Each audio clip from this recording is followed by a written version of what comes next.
घोषणा की या उन्होंने पैसे दिए कि महिलाओं को, और उसके बाद नतीजे बदल गए। जब इस तरह के बीजेपी के उदाहरण करने में और नीतीश के करने में फर्क है। मैं पर्टिकुलर नीतीश के बारे में आपसे समझना चाह राजनेता रही तो हूं। नीतीश भी है ना।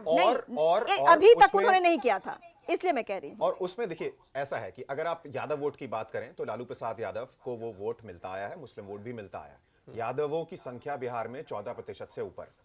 जिस जाति से नीतीश कुमार आते हैं उस जाति की संख्या अगर आप देखें तो कुछ 2% से कुछ ऊपर है। तो नीतीश कुमार को अपने लिए एक बेस खड़ा करना था। वो जाति आधारित नहीं हो सकता था क्योंकि कुर्मियों की संख्या, जैसा कि अभी रीमा आपने मुझे बताया कि वो 2% से थोड़ा सा ऊपर है। हाँ। तो वो प्रतिशत इलेक्शन में, चुनाव में कुछ खास मायने नहीं रखता, कम से कम सीटों के टर्म्स में, क्योंकि अभी हम लगभग 70 सीटों के आसपास बातें कर रहे हैं जहां तक नीतीश कुमार की पार्टी की बात है। तो उनको अपने लिए एक बेस खड़ा करना था। बेस उन्होंने कैसे खड़ा किया? बेस खड़ा करने के लिए उन्होंने महिलाओं को चुना। महिलाओं को जिस तरह की योजनाओं की हम बात कर रहे हैं, चाहे वो जीविका दीदी हो, चाहे वो बाकी योजनाएं रही हो, जैसा कि आप कह रही थी, जिस दिन से एक बच्ची बिहार में पैदा होती है और उसके विवाह और उसके उपरांत भी तब तक के लिए अलग अलग स्टेजेस पे अलग अलग स्कीमें हैं जिनसे तहत उनको कुछ ना कुछ धन मिलता रहता है। तो वो जो वोटर बेस है, loyal voter base, Nitish Kumar ने अपने कुर्मी होने के बावजूद और जनसंख्या में उनका जो प्रतिशत है उनकी जाति का वो कम होने के बावजूद ऐसे अपना वोटर बेस खड़ा किया। तो रणनीतिक रूप से तो बहुत अच्छी बात है, समझ में आता है सवाल को हम अभिषेक आगे बढ़ाएंगे, लेकिन इस बीच जफर इस्लाम का एक बयान है, स्टेटमेंट है, वो पहले सुन लेते हैं, उसके बाद आगे बढ़ेंगे। देखिए, आपने भी बिहार में दौरा किया था, आपने भी देखा था कि बिहार में बिल्कुल एक रुझान है एनडीए के लिए। लोगों का हमने काम किया है और वो दोनों चाहते हैं, वो दोनों लीडर्स हमारे आदरणीय प्रधानमंत्री जी वो विश्वास पुरुष है। जनता चाहती है विकास होता रहे, जनता चाहती है एक अच्छा गवर्नेंस मॉडल हो, सुशासन बाबू के बारे में बात करती है। और एक प्रो इनकम्बेंसी थी जो हमने जिस तरह से 20 साल का जो सरकार जिस तरह से दिया है, तो लोगों का एक विश्वास है। एक तरफ जंगल राज, एक तरफ जो ऐसा सरकार जो लोगों के बीच में रहकर लोगों के लिए काम करती है। इसलिए हमने जितना भी काम किया है सब जनता के बीच में है और इसलिए मुझे लगता है कि इस बार जो रिजल्ट आएगा, फाइनल रिजल्ट, अभी रुझान है लेकिन फाइनल रिजल्ट आएगा तो हम लैंडस्लाइड विक्ट्री की तरफ होंगे। लेकिन अगर बात करें आरजेडी की, तो आरजेडी भी अच्छे नंबरों से आगे बढ़ती दिख रही है। देखिए, वो हम 5 पांडव हैं, वो अकेले इस तरह से जो उनके साथ जो लोग हैं उनको कमजोर और करते होंगे लेकिन उनको स्ट्रेंथ नहीं देते। हमारे जो घटक दल है एक दूसरे को बहुत ही कोऑर्डिनेटेड एफर्ट्स होता है, हमारे एक दूसरे को स्ट्रेंथ होता है, हम वोट जो है ट्रांसफर करने में कामयाब होते हैं। उनके यहाँ वैसा मुझे नहीं लगता है कि कांग्रेस उनको कभी भी स्ट्रेंथ देती है, कांग्रेस को वीक करती है। और लोगों का जो विश्वास है जंगल राज पे नहीं है, लोगों का विश्वास है विकास पे। जो विकास चाहते हैं वो चाहते हैं कि अच्छे गवर्नेंस मॉडल, और वो सिर्फ इंडिया में ही उनको प्राप्त हो सकता है। एक सवाल मरिकम टैगोर ने ट्वीट किया है कि 65,000 वोटर्स हमारे काटे गए हैं जो अपोजिशन के हैं, ये क्या डेमोक्रेसी है? इस तरीके की चीजें की जा रही है, बाकायदा ट्वीट हुआ है, तो रिजल्ट पे क्या भरोसा? अब देखिए, ये लोग वो लोग हैं जो रिजल्ट पे भरोसा नहीं करते हैं, सिर्फ अपने इस तरह की बातें हैं। उससे समझ में आता है कि रिजल्ट नहीं, इन्हें जनता के बीच में जो है गुमराह करने की कोशिश करते हैं, लेकिन जनता गुमराह नहीं होगी। विश्वास की बात है, लोगों का विश्वास इंडिया के साथ है। फेवर में जाते दिख रहे हैं, क्या कहेंगे पूरे? देखिए, आपने भी बिहार में दौरा किया था, आपने भी देखा था कि बिहार में बिल्कुल एक रुझान है एनडीए के लिए। लोगों का कॉन्फिडेंस है, लोगों का विश्वास है, लोगों के बीच में हमने काम किया है और वो दोनों चाहते, वो दोनों लीडर्स हमारे आदरणीय प्रधानमंत्री जी वो विश्वास पुरुष है। जनता चाहती है विकास होता रहे, जनता चाहती है एक अच्छा गवर्नेंस मॉडल हो।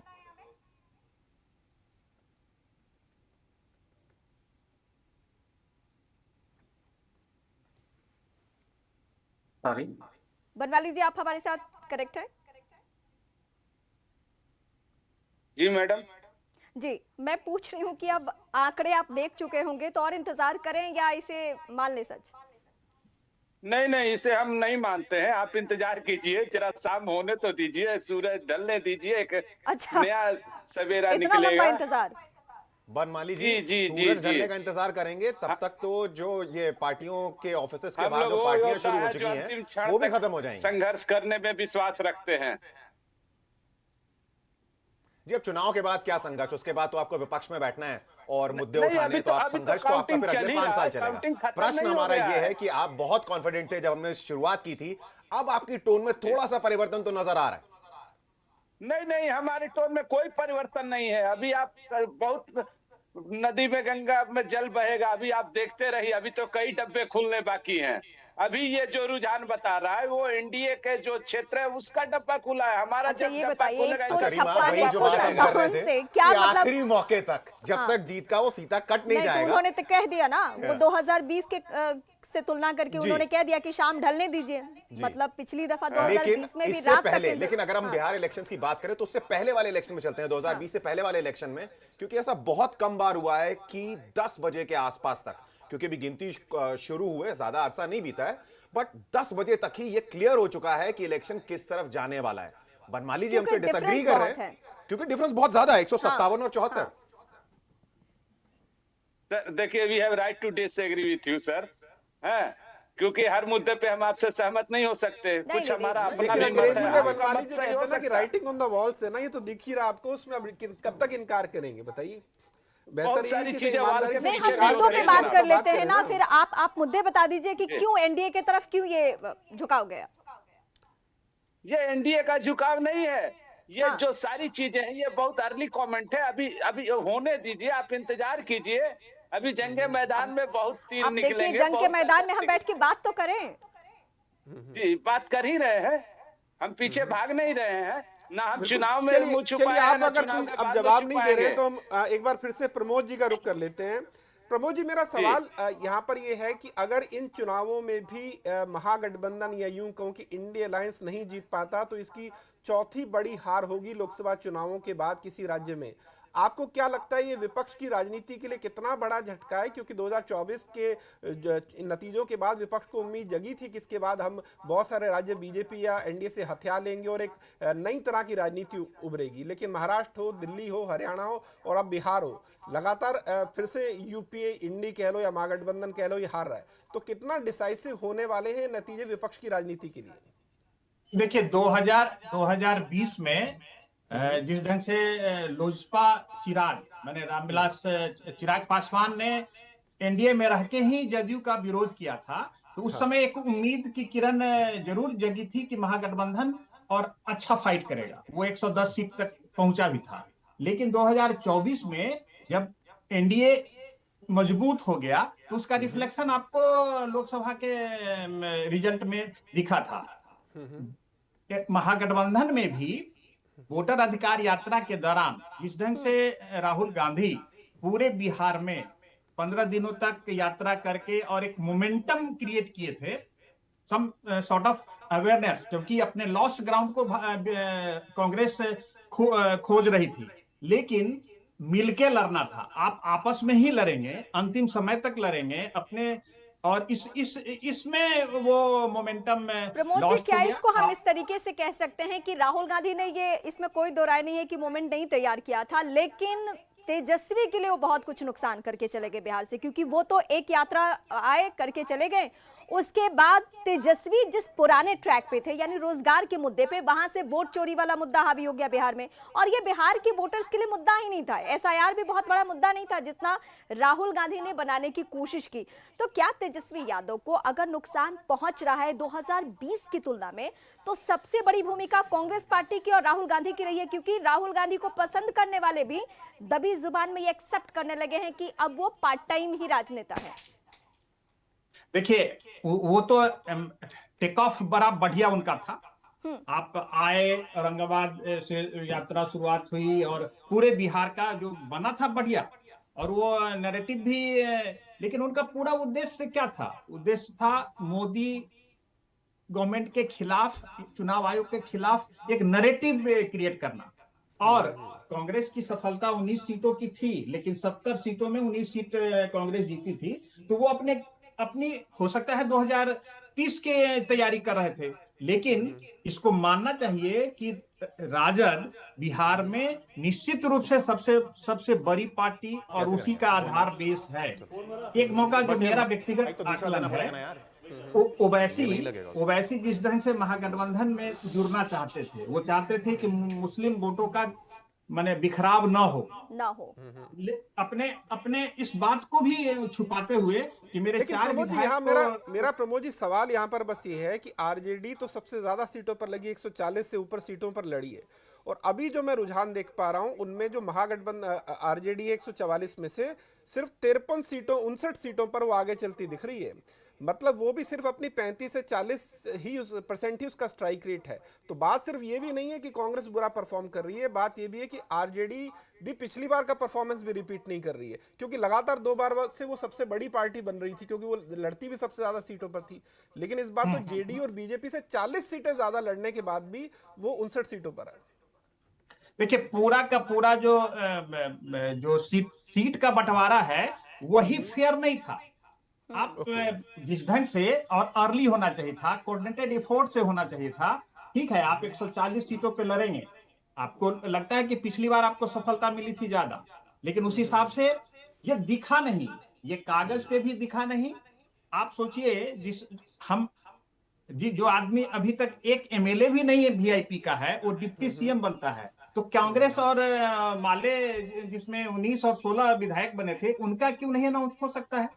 सवाल है, आप वोट से लड़ेंगे या एक दिखेंगे भी? लड़ भी नहीं रहे थे और दिख भी नहीं रहे थे। अच्छा, ये तो हम तेजस्वी यादव को लेकर बात कर रहे हैं, वाकई इस चुनाव में बहुत नुकसान पहुंचा है। इस बीच एक बड़ी खबर दर्शकों को बता दूं, फिर राहुल गांधी के करियर पे इसका क्या इफेक्ट होने वाला है, इस एंगल से भी आपसे हम बातचीत करेंगे। सबसे पहले हम बड़ी खबर पे और पार्टी दफ्तरों की तस्वीर भी दिखाना हम शुरू कर चुके हैं, कहां पे किस तरीके से क्या जेडीयू सबसे आगे। सबसे बड़ी खबर, बिहार से आए चौंकाने वाले आंकड़े। बिहार हमेशा अपने चौंकाने वाले आंकड़े के लिए जाना जाता है। रुझानों में जेडीयू सबसे आगे, यानी जो जेडीयू का पोस्टर है टाइगर अभी जिंदा है। नीतीश कुमार ने यह साबित कर दिया कि कोई होगा कहीं और का चाणक्य, बिहार का चाणक्य नीतीश कुमार ही है। और नीतीश कुमार के बारे में तभी तय हो गया था जब वो, इस पे मुकेश जी बहुत बेहतर तरीके से आगे बताएंगे भी, जब एक वक्त था और इसका सदन में भी नीतीश कुमार और कांग्रेस पार्टी सबसे पीछे, जेडीयू सबसे आगे और कांग्रेस पार्टी सबसे पीछे। इस दोनों पे मैं बात करूंगी, मुकेश जी मेरे साथ लगातार बने हुए। मुकेश जी, लालू प्रसाद यादव को एक स्ट्रैटेजी के तहत नीतीश कुमार ने सीएम बनाया था और उसी दौर में, मतलब 90 के दशक में ही ये तय हो गया था कि नीतीश कुमार चाणक्य की भूमिका में, और तब से लेकर इस चुनाव में, यानी जिस चुनाव को उनका आखिरी चुनाव माना जा रहा था, उसमें वो बाजीगर बन के निकल रहे हैं। निश्चित रूप से 2010 का अगर रिजल्ट आप पीछे याद करिए तो उस समय 116 सीटों पे जदयू जीती थी। फिर बीच में बीजेपी से कन्फ्लिक्ट हुआ, फिर वो महागठबंधन में आए। उस समय भी क्योंकि दोनों एक ही, लालू और नीतीश एक साथ आए थे, और 2010 में शायद 23 सीटों पे राजद, मात्र 23 ये सीटें मिली थी। और वो नीतीश कुमार के परफॉर्मेंस के आधार पे था। 2005 में वो सत्ता में आते हैं और 10 में जो चुनाव परिणाम होता है जेडीयू के पक्ष में, और बहुत बेहतरीन प्रदर्शन था। प्रमोद जी, मेरा इसमें सवाल ये है कि अभी जब हम बात कर रहे हैं ना, तो बीजेपी और एनडीए का जो सीटों का आंकड़ा टैली है, ये 160 के पार चली गई है। मतलब ये छोटी मोटी जीत नहीं, ये एक तरह से लैंडस्लाइड विक्ट्री की तरफ है। और अक्सर हमने देखा है, जो मेरा इतने सालों का अनुभव है, कि जैसे ही विनिंग मार्जिन 55% के ऊपर होता है तो बहुत हैरानी नहीं होती कि वो फिर 3/4 विक्ट्री भी हो जाए। मतलब ये 160 सीटें 175 भी हो सकती हैं अगले घंटे में। मेरा सवाल ये है कि एक जो बड़ा क्रिटिकल पॉइंट था जिस पर हर कोई डिस्कस कर रहा था, कि जो प्रशांत किशोर 4% वोट ले रहा है, ये बीजेपी का वोट ले रहा है। लेकिन अभी जो सेंस मुझे आ रहा है, इससे ऐसा लग रहा है कि प्रशांत किशोर को जो वोट मिला है वो आरजेडी का या उन युवाओं का वोट मिला है जो शायद आरजेडी में होप नहीं देख रहे हैं। उन्होंने एनडीए का वोट नहीं खाया, आरजेडी का वोटर नहीं टूटता है बिहार में, कांग्रेस का वोट, बिहार में आरजेडी का वोटर नहीं टूटता। मुकेश जी बेहतर बताएंगे। नहीं, प्रमोद जी बताइए, क्योंकि इतनी बड़ी जीत है, इसका मतलब है कि उन्हें बताने दीजिए। आरजेडी का जो वोट है वो तो सॉलिड है, वो एमवाई समीकरण में हो सकता है। यूथ में 2020 के इलेक्शन के समय मैं कम से कम 15-20 जिलों में ट्रेवल किया था और रिपोर्टिंग भी की थी उन दिनों अखबार के लिए। तो उस समय यूथ में एक अलग पहला ये था कि 5 लाख नौकरी राजद की ओर से, मैंने डिप्टी सीएम क्लेम करते थे तेजस्वी, और 10 लाख युवाओं को रोजगार देंगे, सरकारी नौकरी। बिहार में सरकारी नौकरी को लेके गजब का सम्मोहन है। लगता है कि अगर सरकारी नौकरी में छोटी सी भी नौकरी मिली और प्राइवेट क्या बड़े भी नौकरी मिली, आपकी सामाजिक जो मान्यता है उसमें, इसलिए उस समय तो था। लेकिन यूथ जो है, जिस ढंग से प्रशांत किशोर बदलाव की बात करते थे, हो सकता है पढ़े लिखे यूथ